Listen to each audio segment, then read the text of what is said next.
Very much enjoyed the yoga practice today. भाई what is this, मैं तो हैरान हूँ। सर्टिफिकेशन का ख्याल भी उस वक्त आया जब yoga actually became my passion. तो ये पैशन किस तरह से बन गया? स्ट्रेंथ मिलती है और लोगों को मैंने अपनी आंखों के सामने हील होते देखा है। और क्योंकि योगा इंटरनेशनली बड़ा मशहूर है। पाकिस्तान क्यों पस्तियों में नीचे से नीचे जा रहा है? इंडिया आपसे 100 साल आगे चला गया। टूना आप भी करें, उनके टूने का जादू काम कर रहा है ना भाई। बांग्लादेश का जादू काम कर रहा है, आपका जादू काम नहीं कर रहा भाई। ये भी तो आपको सोचना चाहिए ना। हुकूमत अब तक IMF को कर्ज के लिए राजी ना कर सकी। बस जो सर्टिफिकेशन है वो वर्ल्ड योगा फाउंडेशन की है और इंटरनेशनल योगा अलायंस की है। अगर ऐसा ही मसला चले तो आप समझते हैं कि हम बस देखते ही रह जाएंगे। दूसरी तरफ इस मुल्क की बार काउंसिल्स और बार एसोसिएशंस, उनका एक बहुत बड़ा इज्तिमा हुआ इस्लामाबाद में। वो कल यौम स्याह मना रहे हैं सुप्रीम कोर्ट के खिलाफ। पाकिस्तानी रेसलर्स की टीम एक गलत एयरपोर्ट पर लैंड कर गई और रॉन्ग एयरपोर्ट पर लैंड करने की बिना पर वो ओलंपिक्स में रजिस्टर नहीं हो सके और बाहर हो गए ओलंपिक्स से। तो फिर हम क्या करेंगे? बैठे रहेंगे? Yoga basically means union of your body, mind and soul.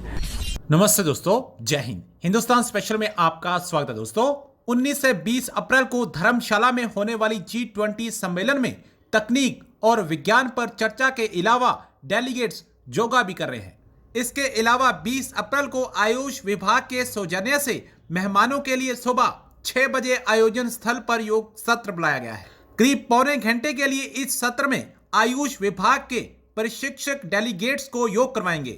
यह जानकारी जिलाधीश डॉक्टर निपुण जिंदल ने धर्मशाला में G20 सम्मेलन को लेकर तैयारियों की समीक्षा के लिए बैठक की अध्यक्षता करते हुए दी। आपको पता है दोस्तों, इस वक्त योग का पूरी दुनिया में क्रेज है। हर कोई योग के माध्यम से ध्यान लगाना चाहता है। अब G20 के डेलीगेट्स भी योग करने में काफी रुचि दिखा रहे हैं। यहां तक के पड़ोसी देश पाकिस्तान में भी योग का क्रेज है। पाकिस्तानी मीडिया ये चर्चा कर रहा है कि योग के माध्यम से हम अपना ध्यान लगा सकते हैं और किसी भी स्ट्रेस से मुक्ति पाने के लिए योग सबसे उचित है। अब हमारे साथ मौजूद है बड़ी खास शख्सियत और इनको आप टीवी पे अक्सर देखते रहते हैं। सियासी महाज बड़ा गर्म होता है इनके प्रोग्राम्स का और सियासत पे बड़ा बात करते हैं। इनको सारी दुनिया में इनकी वजह शोहरत अगर कोई है तो वो है सहाफत, और सहाफत की वजह से आप इनको जानते हैं। लेकिन हमने इनकी एक और वजह शोहरत क्रिएट करने की कोशिश किया। आज हम उस हवाले से उनसे बात करेंगे। योगा सर्टिफाइड योगा एक्सपर्ट के तौर पर ये आज हमारे साथ यहाँ पर मौजूद हैं। पहले तो हम इनसे ये भी जानेंगे कि ये सहाफ़ी योगा की तरफ किधर आ गया, मतलब कैसे, टाइम कैसे मिला, और फिर जानेंगे कि भाई योगा के फवायद हैं क्या और योगा किस किस किस्म की जो एलिमेंट्स हैं उसमें हमारे लिए मददगार साबित हो सकता है। हमारे साथ मौजूद हैं पाकिस्तान की मारूफ सहाफ़ी और एंकर पर्सन जनाब, तो नहीं कह सकते वैसे खातून है, लेकिन सादिया अफजाल साहिबा। अस्सलाम वालेकुम सादिया। वालेकुम सलाम। Thank you Awais, thank you Shifa for having me. ये बताएं, सबसे पहला सवाल मैं कर लेता हूँ, आज आप हमें कौन सा योगा सिखाएंगी? वो सियासी योगा होगा या एंकराना योगा होगा? नहीं, सियासी योगा तो बहुत हो जाता है। ये जिस तरह शिफा ने कहा ना कि ये वो चीज़ें हैं जो यूजुअली इस पे बात नहीं होती। एंड मेरा नहीं ख्याल कि ज़्यादा लोग जो हैं वो मीडिया में भी आप दोनों के अलावा अब शायद जानना शुरू हो जाएंगे आपके तवस्सुत से, बट ये वाली साइड मेरी नहीं जानते हैं। So I am an internationally registered certified yoga teacher और मैं क्लासेस भी दे रही हूँ। इस्लामाबाद में मेरा अपना स्टूडियो भी है और बहुत अरसे से ये चल रहा था, बट सर्टिफिकेशन का ख्याल भी उस वक्त आया जब yoga actually became my passion. तो ये पैशन किस तरह से बन गया? सहाफ़ी का पैशन तो सहाफत होता है। हाँ। और वो आपके प्रोग्राम्स में हमें नजर आता है। तो ये आपने टाइम कैसे निकाला? सहाफ़ी के पास तो अपने आप को शीशे में देखने का टाइम नहीं होता, तो आप इस तरफ कैसे आई और कैसे इसमें बस गुम हो गई? हमारे प्रॉपर पूरे ओबियसली एग्ज़ाम्स हुए, प्रैक्टिकल एग्ज़ाम्स होते थे, थ्योरी के एग्ज़ाम्स होते थे, मार्क्स आते थे बाकायदा। और अच्छा। मेरे पास जो सर्टिफिकेशन है वो वर्ल्ड योगा फाउंडेशन की है और इंटरनेशनल योगा अलायंस की है।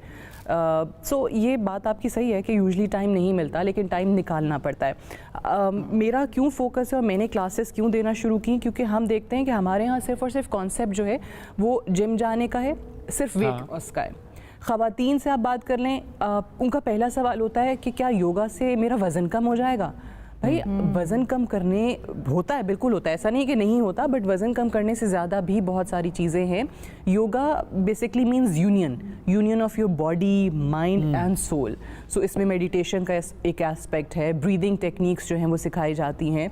और मैंने फ़र्क देखा है, क्लिनिकल योगा में भी फ़र्क देखा है। लोगों की ऐसी ऐसी बीमारियां हैं जो अदरवाइज़ नहीं हैंडल हो पा रही होती हैं, योगा करने से, ब्रीदिंग टेक्निक से आपको वो स्टेमिना मिलता है, वो स्ट्रेंथ मिलती है। और लोगों को मैंने अपनी आंखों के सामने हील होते देखा है।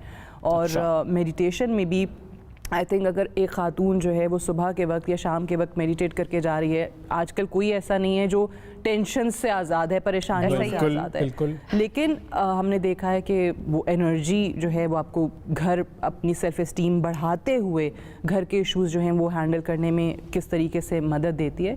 सो ये एस्पेक्ट इसका यकीनी तौर पे सामने रखना चाहिए। और वो टेंशन की आपने बात की, टेंशन ज़्यादा तो मीडिया ही दे रहा होता है। और अच्छा, जो योगा आप करवाती हैं वो कौन सा होता है, मतलब वो क्लिनिकल योगा होता है या कोई और टाइप होती है? मेरा बेसिक जो ट्रेडिशनल योगा है, हाथा योगा एंड विन्यासा योगा, जिसको अष्टांगा योगा भी कहते हैं। उसकी एक फॉर्म जो है वो अगर ट्रेडिशनल से आप थोड़ी तेज़ फॉर्म कर दें पोस्चर्स की। अच्छा, अब योगा जो है वो सिर्फ और सिर्फ पोस्चर्स का नाम नहीं है।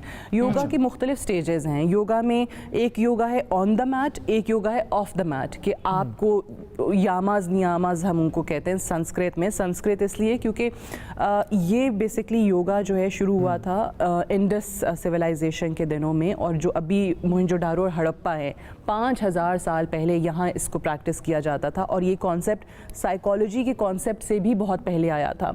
और one of the most peaceful और सिविलाइज्ड एक जो आप हड़प्पा और मोहनजोदारो को देखें तो उसको कहा जाता था। बहुत अरसे से 5000 साल से प्रैक्टिस हो रहा था। सो ये जो आप कह रही हैं यकीनी तौर पे बिल्कुल हैं, इसके बहुत ज़्यादा टाइप्स हैं। बाहर एक योगा बड़ा कॉमन है, बिक्रम योगा उसको कहते हैं बाहर के ममालिक में, क्योंकि यूजली जो ठंडे ममालिक हैं वहाँ पे इसको प्रैक्टिस किया जाता है। जब ये खबर मेरे सामने आई तो मुझे यकीन नहीं आया, मुझे अपनी आंखों पर यकीन नहीं आया कि मैं ये खबर पढ़ रही हूँ, और मुझे अपने जहन पर भी यकीन नहीं आया, अपनी अकल पर यकीन नहीं आ रहा था कि ऐसा हो सकता है। यकीन मानिए मुझे यकीन नहीं आया। लेकिन वो वही बात है ना कि हम ऐसा कोई भी मौका हाथ से नहीं जाने देते कि जिसमें हमें शर्मिंदगी का सामना करना पड़े। हम कहते हैं कि बस कोई ना कोई हम ऐसा मोमेंट ढूंढते रहते हैं कि जहां पर एम्बैरेसमेंट का सामना हो। अब क्या किसी कंट्री में, दुनिया के किसी कंट्री में कभी ऐसा वाकया हुआ या हो सकता है? This is unbelievable. और हुआ क्या है? हुआ ये कि खबर मुझे ये पढ़ने को मिली, जो कि पाकिस्तानी मीडिया में ही इस वक्त वायरल हो रही है और इंटरनेशनल मीडिया भी कुछ इसको पब्लिश कर रहा है, जिसमें ये बताया गया है कि पाकिस्तानी रेसलर्स की टीम एक गलत एयरपोर्ट पर लैंड कर गई, और रॉन्ग एयरपोर्ट पर लैंड करने की बिना पर वो ओलंपिक्स में रजिस्टर नहीं हो सके और बाहर हो गए ओलंपिक्स से। यानी अब वो ओलंपिक्स के मुकाबलों में हिस्सा नहीं ले सकेंगे।